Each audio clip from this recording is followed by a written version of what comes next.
Christophe, ma chère Véro, vous m'avez demandé de prononcer quelques mots. Je ne sais pas si ça amusera tout le monde parce que moi, ils me mettent à leur place. Déjà, depuis ce matin, ils sont dans leurs belles chaussures noires qu'on met plus souvent, ils ont mal aux pieds. Ils se disent, on a quand même fait la mairie, on a fait l'église, on a fait le vin d'honneur, on a eu tous les discours, et maintenant qu'on s'assoit pour manger tranquillement le gâteau, il y a encore un vieux débris qui attrape un micro. C'est quand même pas très logique. Alors pour ceux qui ne nous connaissent pas, mon épouse et moi-même, nous sommes les voisins de palier de Christophe, c'est le titre que nous intervenons ce soir à la demande des très récents et jeunes époux. Alors quand on vous a beaucoup parlé, les camarades de promotion de Christophe vous ont beaucoup parlé d'une période lointaine, moi je vais vous parler d'un passé un peu plus proche, c'est-à-dire les quelques années qui ont précédé ce très heureux événement. Certains d'entre vous connaissent déjà des bribes, j'essaierai de varianter dans mon propos. Alors, mon épouse, ici présente, surnommée la présidente par Christophe, et moi-même avons emménagé à Salanches il y a bientôt 8 ans. Et lorsque nous sommes arrivés dans cet immeuble, nous avons été accueillis par le président du conseil syndical, en la personne de Christophe, ici présent. Titre pompeux pour un immeuble de 7 personnes, de 7 copropriétaires. Et quand Christophe a lui-même emménagé dans cet immeuble, il s'est dit, je suis arrivé dans un hospice de vieux, puisqu'il n'y avait absolument que des retraités et c'était le seul actif. Alors c'est pas notre arrivée qui remontait la moyenne, il a été courtois sans plus. Et j'ai eu la bonne idée de lui demander ce qu'il faisait dans la vie, et la bonne idée, en remontant chez moi, d'ouvrir l'annuaire des anciens élèves des arts et métiers, dont je fais partie aussi, et de découvrir qu'il en faisait partie. Je l'ai donc rappelé pour lui dire que ça se présentait tout de même bien, le palier du 3e étage. Donc dans les années qui ont suivi, une amitié assez profonde s'est développée autour d'échanges ponctuels et variés, qui se sont beaucoup articulés autour de ce que Christophe a appelé une aide intergénérationnelle. Alors j'explique. J'ai pris le soin de préciser que j'avais fait la même école que Christophe, mais 30 ans avant. Et lui a toujours pris le soin de préciser que c'était bien la même école, mais pas les mêmes études. Ce qui fait que les dépannages informatiques de la présidente, ici présente, et de mon propre ordinateur ont toujours été son travail. Par contre, au niveau des petites choses manuelles, comme accrocher un tableau, etc., là, c'est pas les mêmes études, mais pas dans le même sens. Alors, il a été extrêmement gentil, en ne nous faisant jamais sentir que le poids de son aide intellectuelle était quand même beaucoup plus grand que mes 2 chevilles, et mes 3 coups de marteau et mes 2 tours de tournevis. Néanmoins, nous vivions une vie assez harmonieuse et heureuse. Nous faisions des petits dîners tôt. Et des dîners tôt avec Christophe, c'était vraiment des dîners tôt. Il a des journées de travail remplies que nous n'avions plus, nous. Puisque dans ce pays, on dit à un certain âge, vous ne pouvez plus travailler, etc., etc. Donc, nous, on profitait de notre retraite et lui de son travail. Et Christophe arrivait à 19h30, des fois en chaussons pyjama.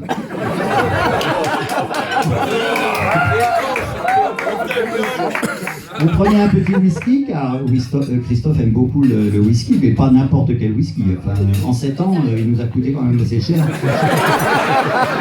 En Lagavulin. On se rattrape quand même pas mal ce soir. Et puis vers 8h30, 9h, un peu comme en Chine, on se lève et on dit « Chipaola, j'ai bien mangé » et hop, on va se coucher. Et ça arrangeait bien la présidente qui, comme Christophe, est assez couche-tôt. Bref, c'était la vie rêvée. Et nous pensions, naïvement, que tout cela allait perdurer, et c'était sans compter les aléas et les pièges de la vie. Il y a environ 15 à 18 mois, la présidente, ici présente, qui est très observatrice, la présidente observe beaucoup, mais c'est pas la seule de l'immeuble, hein, on était au moins 3. Alors, la présidente me dit, il y a quand même un truc bizarre. Vous savez combien Christophe est expansif et communicant. Il adore raconter sa vie, dire ce qu'il fait, etc. Elle me dit, c'est quand même très très bizarre. Le volet est fermé et je crois que Christophe découche. Stupeur. Sans tremblement. Je lui dis, mais tu rêves, mais tu fabules, ma pauvre amie. D'abord, ce volet est en panne, il est pas en panne. Et deuxièmement, il est parti faire un arbitrage de tir à l'arc. Où il est parti en voyage d'affaires. C'était quand même fréquent. Et ça n'a pas d'importance, puisque sa mère vient s'occuper du chat. Parce qu'à l'époque, il n'y avait qu'un chat. C'est vous dire. Alors, bon, on s'est accroché à toutes ces idées, et puis je me suis mis à observer aussi, et je me suis dit que la présidente avait raison, et que quelque chose de grave se tramait. Alors,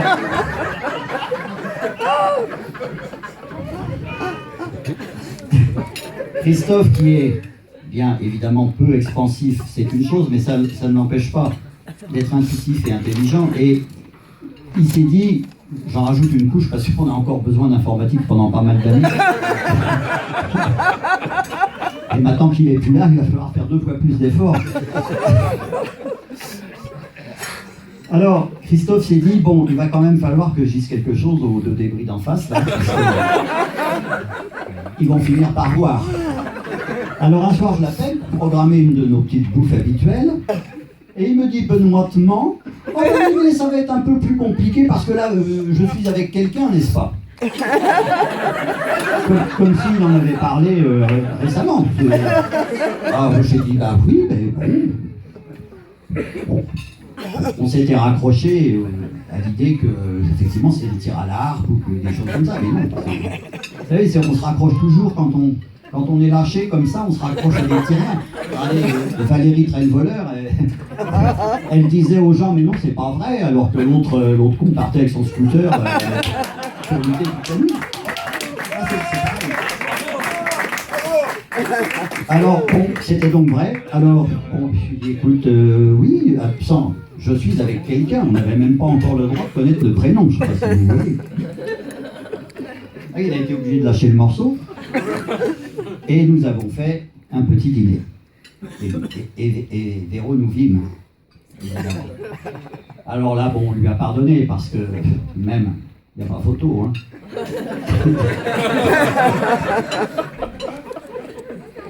Alors l'histoire ne s'est pas arrêtée là. Cette amitié de Christophe s'était étendue à sa famille entre-temps et avant cet événement. Un soir de Noël, les parents de Christophe ayant appris que la présidente et moi étions seuls à la maison, ont eu la gentillesse de nous inviter, de nous convier dans cette fête familiale et privée, et on en a été très émus. Et on a été un petit peu adoptés par la famille Peset. Et bon, on s'est dit que ça allait faire pareil avec Véro, et ça s'est très bien passé, effectivement. Alors, je vous ai parlé de l'aide intergénérationnelle. Là, on a un peu changé d'échelle, voyez-vous. Parce qu'avant, c'était une demi-heure d'informatique, et puis ensuite, c'était un tableau ou un trou ou une vis ou une cheville. Mais là, déjà avant le mariage, j'en suis déjà à 3 placards et il m'attend un cellier. Alors, je ne vous parle pas de l'animalerie. Alexis a lâché le morceau, il paraît qu'il ne fallait pas. Alexis a peut-être fait une boulette, mais effectivement, le parc de chats était un peu juste. Ah, c'est vrai. Un chien de chat, c'est un peu ridicule. Alors, on ne leur a pas encore dit, mais quand vous aurez les 2 chats supplémentaires, puisque 2 chats supplémentaires, il va y avoir, il faut bien le dire, puisque c'est dit. C'est fait. Il y a une urne, là. Il y a eu une urne pour participer à un cadeau collectif, mais c'est bidon. En fait, on vous a acheté un âne. Qui va être livré la semaine prochaine. Je l'ai acheté sur Amazon. Hein. Ils font les ânes aussi chez Amazon.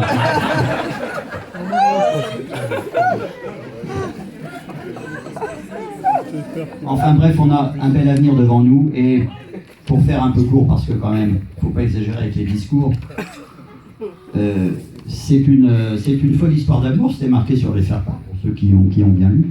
Et une folle histoire d'amour ne veut pas dire une histoire folle.